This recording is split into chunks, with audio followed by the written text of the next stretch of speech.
What's going on, y'all? KMBest here. Let's take a look at the best decks to climb in Marvel's Snap. Over the last few weeks, various builds of Victoria Hand / Gambit Horseman of Death / Mother Askani / a bunch of other things that copy have emerged as the fun police of the metagame. There are two main builds of this list that you'll want to take a look at. The first is this one, wholly dedicated to tech cards and stopping fun. This list is really a spiritual successor to the Techno-Organic Virus 5 tech cards lists, where you're just playing as many tech cards as you can and as minimal of a point package as you can, and then just removing things from your opponent's board to the best of your ability. That's really the idea here, and it is a very powerful one. Shadow King, arguably the strongest 3-cost card in the game. This is a very good deck for that, because a lot of the decks that you're going to be playing Shadow King against are devoted to things that lose to Shadow King across multiple lanes. So copying a Shadow King with a Mother Askani is actually a powerful thing to do. There's a bunch of different ways to approach this list. This list is the minimum synergy maximum tech version, while the slightly more traditional Sasquatch list is the maximum synergy, minimum tech version. But even this list is still doing some reasonable tech stuff, just a lot less of it. The basic premise here is that Victoria Hand has resumed her role as the Whitebeard of Marvel Snap, reigning in front of the throne, but never actually claiming the title of King of the Pirates, or in this case, King of the Meta. Many Men was already a popular list at High Infinite, but the change to Websling has brought it to a new level of prominence in my eyes. I see way more of this list, and it seems like it's being played more at most levels than it was prior to the Websling change. This is an astonishingly powerful list that vacillates between being a combo deck and a mid-range deck very well. Now, that does mean that its interaction is the typical anti-interaction package, similar to the anti-social social club, where basically we are able to use things like Juggernaut and Cosmo proactively to prevent our opponents from setting up their combos, but the other thing we're doing with this stuff is protecting our combos with it. These are going to be, you're going to play games with this list that involve a lot of, oh, Juggernaut's basically Eliath here. Oh, Cosmo's basically Eliath here. And your ability to move your power around makes this an incredibly difficult list to play against. Now, keep in mind, though, there is one basic combo through line that you should be able to focus on, and that is multiple man into something that moves a multiple man on the turn you play, the Spider from Penny Parker. This will give you 2 movable multiple men. So if, for example, you do something like play Penny Parker, play multiple man and Aranya, activate Aranya on the Spider, which hits the multiple man, you will then have 2 10-power multiple men to move. If you do that same play, but with Ghost Spider pulling that thing that turn, you'll have 2 9-power multiple men to move. That's where the power in this deck comes from, but it also comes from Human Torch and Iska, who do a similar thing, but instead of going wide, they go tall. It's typically a little bit better in your Juggernaut Cosmo deck to go wide, but going tall is perfectly acceptable. Much like with Victoria Hand, there is significant divergence in Surfer archetypes, to the point that we are now officially no longer actually running Surfer in here. Now, before anyone asks, do I need Namorita for this? No, you can replace her with Silver Surfer very easily. You could also even, I think, replace her with Triton, and this list would still be 99% as good.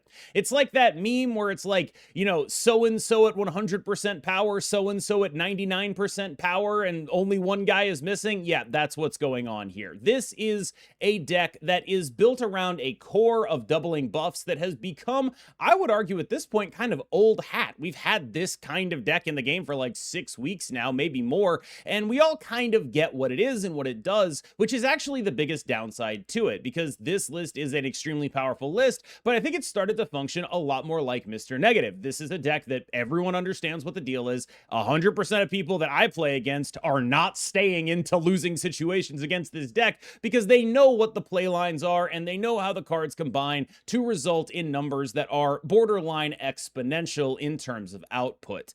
This is still the deck that I view as having the strongest level 1 game plan in the game, and as such, it's obviously worth discussing in a list like this. But it is also important to note that decks like this all decks really in Marvel Snap, rely on the element of surprise to a certain degree, and once they are the kind of deck that people know to retreat against, that does meaningfully impact how you should assess them. The other half of Surfer players are doing something in this space, whether that be with Storm or Jeff. There are definitely a lot of things to play around with in this list.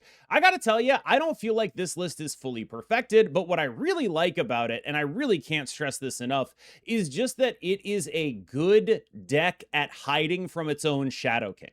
One of the things you'll notice about decks that play Shadow King is it's hard for them to actually do a lot of powerful stuff because a lot of the good scalers in Marvel Snap involve using non-ongoing boosted power. It's not a coincidence that Victoria Hand, as sort of the deck that interacts with Shadow King the least, has typically been one of his best homes. What makes decks like this and Phantom X stand out is that you get to choose when you want to be afflicting or gaining your boosted power, or, afflicting it to your opponent. That is remarkably powerful, and it is a really good thing to have access to. This is a deck that gets to use Shadow King despite being a deck that relies heavily on boosted power. That's the biggest advantage it has. It's also very good at skipping energy and just generally cheating a lot of its power output towards the end of the game, which is and always has been a relatively strong thing to do in Marvel Snap. You are almost certainly going to lose every game in which you get Mobiused, but that is some of the cost of doing business here.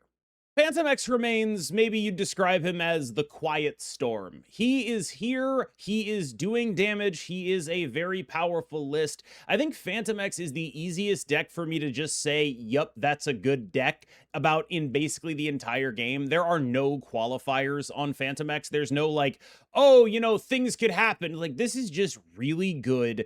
It is going to be really good, basically no matter what. This conception of it is the one I prefer, though. Back a couple days ago, we talked about the more all-in combo version of Phantom X. Ultimately, I just think the deck wants to be this sort of mid-range sludge a little bit more. The combo versions are very cool, but just being a good home for good tech cards that work with your game plan and removing your opponent's power from the board and stopping things from being out of control and just having a lot of agency in terms of where your points are going to be on the final turn of the game. I really can't say enough good things about Phantom X. This is a deck that I view as having maybe the highest floor, and I think you could argue a pretty low ceiling as well.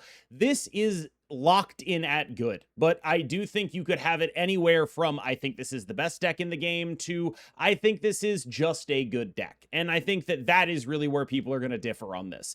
But I don't think a lot of people are going to have this below just a good deck. It is so clearly just straight up powerful. The points package in this deck is just so many cards that are so above rate while not being sort of synergistically, multiplicatively, scalingly broken. They're just very above rate. And so what your job is in a deck like this is actually pretty similar to like Supergiant. You use your tech cards to drag your opponent down to where only rate matters, and then you have the best rate cards. Speaking of Supergiant, I had to get a little bit of Nocturne Gaming in. This is the most recent Supergiant list I've been playing. It comes from Gamer, and you might be surprised to see no Shadow King in it. I know I was. I still had a pretty decent amount of success with this list, and I felt like it was doing some pretty powerful stuff to stop people from going crazy, even without the inclusion of Shadow King, because of all of the other powerful removal pieces in this list. Now, the reason we're on Ronan as opposed to Ozymandias is pretty much just down to the space we have in the deck. But I will say that I like this list a lot less the more opposing gambits I see. We can disrupt those, but it's a lot harder. In fact, the card that I'm actually the most suspicious of in this list right now is Cosmo, who's just really not finding a lot of purchase for me. I did not feel as though he was contributing meaningfully a lot of the time, but he's such a powerful card that I feel like it just is the kind of thing I want to keep around as a safety blanket. Nocturne was obviously very good. Another card I'd be interested in trying in here is Kraglin, who at this point is just an incredibly strong 3/9-ish card most of the time. There is a lot to be said for that. What I feel is the biggest loss from the Debris Ozymandias package is Debris. You are not necessarily as easily able to make sure that your Wilson Fisk is going to get discounted. I definitely played some turn 2 Maximus just to make sure that that was going to happen in those mirrors. It was important enough for me to do, and I do feel like I'd do it again, but that comes with a lot of attendant downsides. I'm also pretty impressed with Cable in this list. It's just a disruptive 2/4 that gives you some information, and information is at a premium in a super giant list. Do you remember when I said that I think that the deck that plays the Maverick Captain Carter combo probably has the highest point ceiling in the game? I gotta tell you, I wasn't counting this, and that's on me. This is a deck that definitely has the highest point ceiling. It is also a deck that will lose to a ton of interaction. I would imagine it to be a fairly frustrating play experience for many people, but as we all know, I don't necessarily have the best track record of getting in other people's heads. This is a list that I think has a ton of power in it, but even more than any other combo deck in the game, nobody stays when you win, and everyone rug pulls you when you lose. It is certainly a powerful list, but the powerful games that you actually play in this list and the compelling gameplay all comes from games where you like half combo off and your opponent feels safe to stay in. Because when you ever fully combo off, there is no way any reasonable person can feel safe about what is going on. This is a list that is getting to the triple digits of power when it's comboing off across multiple lanes. There's really not enough I can say that gets this across other than that. This list goes bigger than everything, but it does so in a predictable, turn-over-turn, extremely disruptible way. From predictability, we now turn to unpredictability. This is a very strong list when you are looking to catch people off guard. Another list that just has so much of its power in hand and so much range and so many different directions that it can go that you end up having a bunch of options that your opponent might just be forced to choose one to play around and not actually win the game. This is a list that was developed by Butt and Cougar and Roram, like way back before Ramatut even came out. I think Cougar was playing this with Infinity Ultron, and yes, Ramatut is actually a meaningful upgrade in this sense. This is a deck, though, that I think the real key thing to understand here is that what this deck does is try to, A, make 3 Gambit Horsemen of Death off of an Images of Icon, B, make 3 Lady Bullseyes off of a Mother Askani on a Wong and then also multiply those. Or C, just play some Ramatuts and figure it out. But generally speaking, what you actually want to do if you're trying to win games with this deck is the Lady Bullseye Wong stuff with Mother Askani, or really kind of anything if you Mother Askani a Wong. That's just like a win condition on most cards in your deck. And then just generic Agamotto Gambit things is sort of the next thing up here. The Ramatut stuff is awesome, it is cool, and I fully endorse anyone doing it, but understand that when you're going into it, you are opting into doing something ridiculous. Now, why do I actually still like Ramatut here? It's because of his interaction with Wong. Wong doubles not only Ramatut's on reveals, but the on reveals of what he copies. So you effectively, when you play Wong Ramatut, get 12 on reveals. That's a good multiplier there. It's a really solid piece of multiplicative scaling, and Wong doesn't scale like that with anything anymore. And so that is where a lot of the upside for doing something like this in this space comes from. I'm still here for Zombie Galacti, but I wouldn't blame you if you were messing around with the old versions of the deck and saying that the Jubilee Silver Surfer stuff just isn't really worth it. That said, this is the one that I still see the most, so it is the one that I am going to put on the tier list. It's a very legitimately powerful deck that has some of the problems we've talked about with other combo decks. Because it is the way that it is not a deck that is typically going to get too much value. Now, it does have some ability to hide its power if your opponent isn't tracking buffs over the course of the game, but now that you're a stick Maverick deck, a lot of the time, what you're going to be buffing it is on board. So we've lost the Gwenpool stuff a lot of the time, and that means that your opponent is usually going to be able to understand, oh, there's a 9 power stick. Zombie Galacti is going to be 14, right? Like that kind of thing has made this deck's profile shift a bit. It is, like every Magic deck in the game, super vulnerable to rug pulls. There are plenty of people playing Nocturne now, which normally you'd be a little bit happier with than people playing Scarlet Witch, right? Because, you know, at least you get to know that the Nocturne is going to rug pull your location. But Zombie Galacti, more than other Magic decks, because the key card in the deck costs 7, really cares a lot more about Magic. One tip is if your opponent is playing out Magic or their Nocturne early, make sure you're Magicking the Nocturne lane, because that's the one it can't move to. I have a ton of sympathy for this list. It is such a fun little deck to play, but there is a big problem with it, and it is the growing presence of various Gambit Horseman decks in the metagame, whether that be in people playing the Ramatut list we just talked about. Arisham is playing it, V-Hand decks are playing it, anyone who's still playing Virus is playing it. That's really bad. It's really bad for a deck like this because there's no meaningful way for you to dodge the gambits. It's almost like a Killmonger that they get to hide the entire game. And that's not an ideal card to have be a big portion of the metagame, when really the only things that you have that aren't going to die to it are one She-Hulk that you can only copy some of the time. It's dangerous. And as much as I really enjoy this list, because I really do think Mother Askani Lady Bullseye is just awesome, and it's an incredibly cool and incredibly powerful list that does a lot of the stuff that the Ramatut list does that is strong in a more focused package, it does have the fundamental, oh my god, my opponent has 3 gambits, I cannot play Marvel snap weakness. Aurora got nerfed, and I actually think that made its play rate go up because a bunch of people were like, huh, wait, Aurora got nerfed. It must be good, right? They only nerfed it by 1 point. And yeah, it's a pretty good deck. I have a lot of sympathy for Aurora lists. These kind of lists are the kind of things that have sort of fallen off in Marvel Snap recently, but as we've seen from the rest of this tier list, there's a ton of viable things to be doing. Aurora, I think, probably the strongest of the Venus decks if you forced me to choose one, because it gets to play the most forward-facing interaction. I gotta tell you, the more combo-centric the metagame gets, the more it's about, like, pulling specific things and putting them in specific orders, the better Spider-Ham gets, and I think this is probably the best Spider-Ham deck in the game, and that's a really actually meaningful distinction when so many decks are built on, I have this specific card that I want to copy. That's a real card. That's just a 1-drop that says win the game 20% of the time.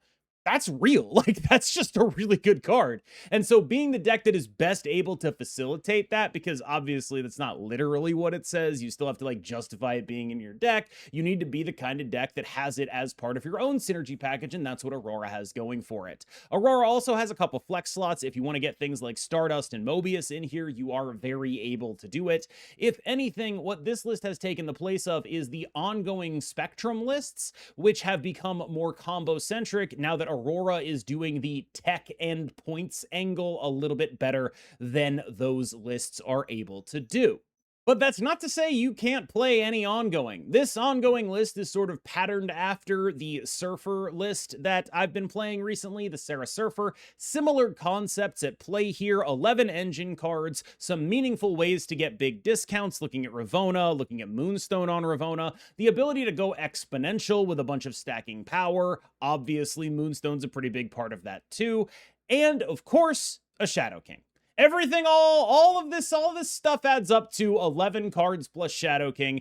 Being a deck that isn't particularly vulnerable to Shadow King, you can Shadow King your Sam Wilson. Sometimes your Sam Wilson is also buffed to Captain America. There are things you can hit in the deck with a Shadow King, but you're mostly immune to it in terms of what your output is. And you have a lot of ability to go sort of band for band with everything you're going to be playing against. If you're playing against a mid-range deck, you can combo over the top of them, or you can play a mid-range list. If you're playing against a combo list, you are actually one of the very few mid-range lists that a combo list just can't really bully snap, because it's like, okay, nice Zombie Galacti, I have literally 100 power in this Moonstone lane, so like good luck with that, right? Your ability to scale is like, you have a ton of ability to scale into games that go late. If they play Magic, normally a deck that doesn't have the kind of location control that you'd want would be weaker in a Magic situation, but this is a deck where it's like, thank you for the extra turn, I'm going to do something even dumber than you are. I think this is just a very solid list. I have long contended that basically Ongoing should be on 100% of my tier lists as just like a deck that is totally fine. And I still believe that. I feel like basically at no point was this ever an actively bad choice. There were other things that would have been better choices, but there's just always going to be some version of this deck that you can play and do fine with. From Honifer, we've got a classic Jug Slop list. This is just the apex of stuff that like really good Marvel Snap players love doing. Here's a bunch of ways to lie about where my power is on the final turn of the game, and also a Juggernaut. Classic. The basic power in this list comes from Captain America, or he's not Captain America, he's the Falcon. Comes from Joaquin Torres, and of course, Werewolf by Night. Werewolf by Night takes all of these little one-cost cards and turns them into an additional 2 power on him, and Joaquin Torres multiplies that stuff. One notable interaction is that Web Sling actually will mean that Werewolf by Night, if that's the card that moves, get an additional +1 when he does those moves on the next turn. Very cool little thing there. Now, there are a bunch of really strong one-cost cards to multiply on Joaquin Torres, whether they be Merlin skills, but especially Prowler skills. Those are really good, and they tend to be really cheap. You also get to do the classic many men play of web sling stuff with Iska. Quite a powerful thing to do. Again, a lot of what this deck is built around is win one lane with something stupid, whether that be an Iska that has web sling on it or a gigantic Werewolf by Night, and then you have just Juggernaut or Shadow King to figure out another one. Last up, I always include a destroy list, and this is not a destroy list, but spiritually, it is a destroy list. And this is what I'm going to talk about for a little bit here at the back end of this video. When I talk about what destroy is, there are a couple of characteristics that stand out, but the number one characteristic of destroy that stands out is that it is always and has always been a 12 engine deck, meaning that it's always playing 12 cards that are purely about its proactive game plan. And that's not necessarily a bad thing to be, but whether it's a good or bad decision to build your deck like that depends on how good your proactive game plan is. And largely what I've found is that decks like Destroy and the Zombie deck, which to be clear, I love, are not good enough to justify using all 12 card slots on this. And that's sort of the fundamental thing that you run into, is that you'll run into decks that are doing similar point output to you, but they have more interaction too. People think that the reason the zombie package isn't good is because there's a lot of Gambit Horseman of Death and a lot of Shadow King running around. And I'm not going to act like that doesn't hurt the deck. Both this and Destroy are actually weak to both of those things. There are a lot of commonalities here. But the biggest problem this deck has is that it's 12 engine for a fairly mediocre level of output. The output is good, but it's not great. And if you're going to play 12 engine, well, I think you should probably try something that is great. The Surfer or non-Surfer at this point, Captain Carter combo deck, the Man Spider deck, those are 12 engine decks. And the Man Spider even has a Juggernaut, which maybe it's not even really 12 engine, you know what I mean? Where you are devoting a lot to your output, and if you ever play those decks against this deck, well, this deck's lack of interaction means that those decks will just go taller than it and win the game, and that's a very bad position to put yourself in. All right, y'all, thank you so much for watching. As always, I have been KMBest, you have been phenomenal, and I will see you in the next one.